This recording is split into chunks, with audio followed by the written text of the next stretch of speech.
کیا کبھی آپ نے سوچا ہے کہ آپ کیا کر رہے ہیں؟ آپ کو عامل بننا چاہیے یا آپ کو وہ راستہ اختیار کرنا چاہیے جو آپ کے بزرگوں کا ہے، جو ہمارے سلاسل کا ہے، جو ہمارے سلاسل کے ذکر و اذکار ہیں، جو ہمارے سلاسل کے اشغال ہیں، جو ہمارے سلاسل کا طریقہ کار ہے؟ ہمیں روحانیت حاصل کرنا چاہیے یا ہمیں عامل بننا چاہیے؟ آئیے ہم اپنے آپ سے سوال کرتے ہیں۔ عارق پیا مرشد پیا، عارق پیا مرشد پیا،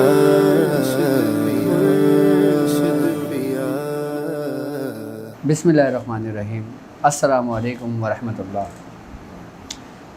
میں اپنے تمام معزز ممبران کو اپنے یوٹیوب چینل پر خوش آمدید کہتا ہوں اور امید کرتا ہوں کہ آپ تمام لوگ خیریت سے ہوں گے۔ ہمیں کیا کرنا چاہیے؟ ہم کیا کر رہے ہیں؟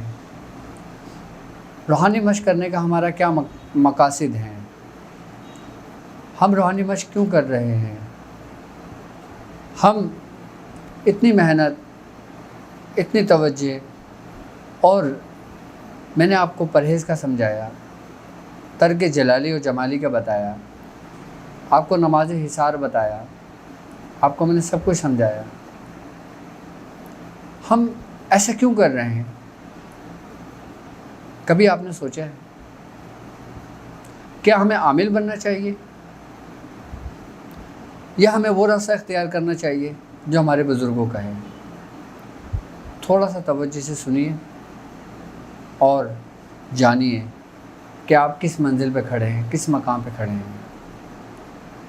سب سے پہلے تو بات یہ ہے کہ یہ سب کچھ میرا کرانے کا مقصد صرف اور صرف آپ کو آپ کے بزرگوں سے، آپ کے سلاسل کا اور اہل طریقت کا جو سبق ہے، اہل طریقت کا جو راستہ ہے، آپ کو وہ دکھانا میرا مقصود تھا۔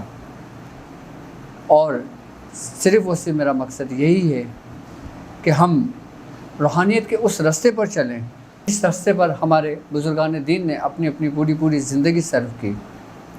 اب میں آپ کو بتاتا ہوں کہ عامل کون لوگ ہوتے ہیں اور روحانیت کا راستہ کون لوگ اختیار کرتے ہیں۔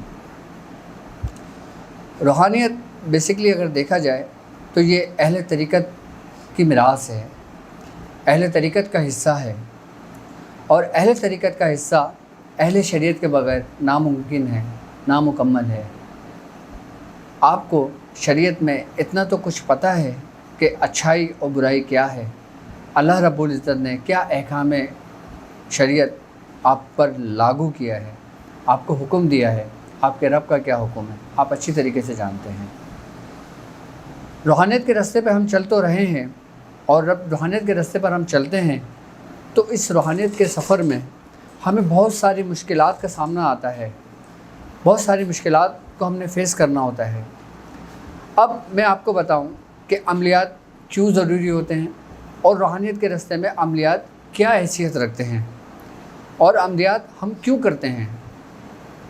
اس کی مثال میں آپ کو ایسے دیتا ہوں کہ جیسے ایک شخص کے پاس ایک اچھی گاڑی ہے اور وہ شخص گاڑی کو صرف چلانا جانتا ہے، لیکن چلاتے ہوئے گاڑی اگر کہیں بند ہو جاتی ہے تو اس کو نہیں پتہ ہوتا کہ گاڑی اس کی کیوں بند ہوئی ہے۔ میں سمجھتا ہوں اگر 100 لوگ ہیں، 100 میں سے تقریباً 10% لوگ ایسے ہوں گے جب گاڑی جہاں بند ہو تو وہ گاڑی کو سٹارٹ کریں اور اس کو ٹھیک کریں اور اپنے مقام، اپنی منزل کی جانب چل دیں۔ اور بہت سارے لوگ ایسے ہوتے ہیں اگر گاڑی ان کی بند ہو جاتی ہے تو وہ اس کے محتاج ہو جاتے ہیں۔ کس کے؟ جو لوگ گاڑی کا کام جانتے ہیں، یا تو وہ ان کا انتظار کریں گے یا پھر وہ خود کچھ نہیں کر سکتے۔ تو عملیات کی حیثیت روحانیت کے راستے میں بالکل ایسی ہی ہے کہ جیسے ایک شخص جو گاڑی کو بھی جانتا ہے، اس کو چلانا بھی جانتا ہے، اس کے پارٹس کے بارے میں بھی جانتا ہے اور اس کو صحیح کرنا بھی جانتا ہے، اس کو فالٹ بھی پتہ ہوتا ہے۔ روحانیت کا بیسیکلی راستہ سرکار دو عالم صلی اللہ علیہ وآلہ وسلم اس کی منزل ہیں، اس کا مقام ہے، اس کا منبع ہے۔ ہمیں سرکار دو عالم صلی اللہ علیہ وآلہ وسلم تک پہنچنا ہے اس راستے کے ذریعے. ہمیں سرکار دو عالم صلی اللہ علیہ وآلہ وسلم کی جو تبرکات ہیں، جو امت کی وراثت ہے، جو لوگ اس امت کے وارث ہیں، ہمیں ان کی پیروی کرنا ہے. ہمیں ان کے بتائے ہوئے دین کو سیکھنا ہے. ہمیں ان کے راستے پہ چلنے کا نام روحانیت ہے. مخلوق خدا کی خدمت کرنے کا نام روحانیت ہے. روحانیت صرف یہی نہیں ہے کہ آپ سیکھ کے لوگوں کا علاج و معالجہ کرنا شروع کر دیں. کسی کی بیوی مہنگی رک گئی، آپ اس کو بلوا لیں. کسی کی بندش لگ گئی ہے، آپ اس کی بندش کا اتار کر دیں. کسی کے گھر میں جادو ہو گیا تو آپ جادو کا علاج کر لیں. روحانیت یہ ہرگز نہیں ہے. میں آپ کو پھر بتاتا چلوں، روحانیت کچھ اور ہی منزل ہے. ابھی میں صرف آپ کو بیس بتا رہا ہوں. کس چیز کی بیس؟ روحانیت کے راستے پہ چلنے کی. ابھی میں نے آپ کو چلایا نہیں ہے. ابھی تو میں نے آپ کو کچھ بھی نہیں بتایا. ابھی تو میں نے روحانیت کا سفر ہی شروع نہیں کیا. ابھی تو میں آپ کو وہ چیپٹر پڑھا رہا ہوں کہ جس میں ہم روحانیت کے سفر میں داخل ہوں گے، روحانیت کے راستے میں داخل ہوں گے، اپنے بزرگوں کے راستے پہ داخل ہوں گے. پھر آپ کیسے کہہ سکتے ہیں کہ ہم عامل بن رہے ہیں؟ پھر آپ کیسے کہہ سکتے ہیں کہ ہم دنیاوی مقاصد کے لیے چیزیں حاصل کر رہے ہیں؟ ہم دنیاوی مقاصد کے لیے چیزیں حاصل نہیں کر رہے. ہم اس رستوں کو فالو کر رہے ہیں جو ہمارے بزرگان دین نے کیا.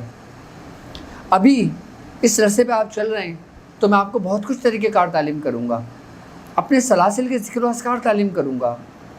اپنے سلاسل کے اشغال تعلیم کروں گا. اپنے 14 خانوادوں کے معاملات کو تعلیم کروں گا. اور اپنے خاندان کے جو ہمارے بزرگوں سے واسطے اسٹیپ بائی اسٹیپ جو چیزیں چلے آ رہی ہیں، زیادہ سے چلے آ رہی ہیں، ابھی ہم اس کا ذکر کریں گے. اور بڑی مستند چیزیں ہیں یہ. روحانیت حقیقتاً اگر دیکھا جائے تو مخلوق خدا کی خدمت اور اپنے رب کا قرب اور سرکار دو عالم صلی اللہ علیہ وآلہ وسلم کی نسبت اور آپ کے بالکل قربت اور آپ کے بالکل قریب اور آپ کے وہ معاملات جو اس امت کا حصہ ہیں، اس کے حصے میں آپ کا بھی حصہ ہے. آپ کیسے اس حصے کو لینے تک پہنچیں گے؟ وہ منزل کیا ہے؟ وہ راستہ کیا ہے؟ ہم یہ سب کچھ کرانے کا مقصد ہمارا یہ ہے. اب عامل کیوں بننا ضروری ہے؟ روحانیت کے راستے میں عملیات کیا حیثیت رکھتے ہیں؟ اب جب آپ روحانیت کے راستے پہ چلتے ہیں تو آپ کو بہت سارے مسائل سامنے آتے ہیں. جب آپ روحانیت کے راستے پہ چل رہے ہوتے ہیں تو 10 لوگ آپ کے پاس آتے ہیں، آپ سے اپنے مقاصد کے بارے میں بات کرتے ہیں، آپ کے معاملات کو حل کرنا، اپنے معاملات آپ سے ڈسکس کرتے ہیں. تو اس میں عملیات کی ضرورت آپ کو پڑتی ہے. عملیات بیسیکلی ایک شغل ہے. آئی بس سمجھ، یہ مقام اسفل ہے، یہ اعلیٰ نہیں ہے. ہماری منزل مقام اعلیٰ ہے. ہماری منزل کچھ اور ہے. اب کسی کے اوپر جادو ہو گیا، کسی کے اوپر جادو کے ذریعے اس پہ بیماریاں مسلط کر دی ہیں. آپ کو کیسے پتہ چلے گا کہ اس شخص کے اوپر یہ جادو ہوا ہے؟ اس شخص کے اوپر جادو کی وجہ سے یہ بیماریاں اس پہ مبتلا ہو گئی، بیماریاں پیدا ہو رہی ہیں. اچھا، جادو کے ذریعے جو انسان کے جسم کے اندر بیماریاں پیدا ہوتی ہیں، وہ انسان کے جسم کے اندر کس جگہ قائم مقام ہوتی ہیں؟ کیا آپ کو پتہ ہے؟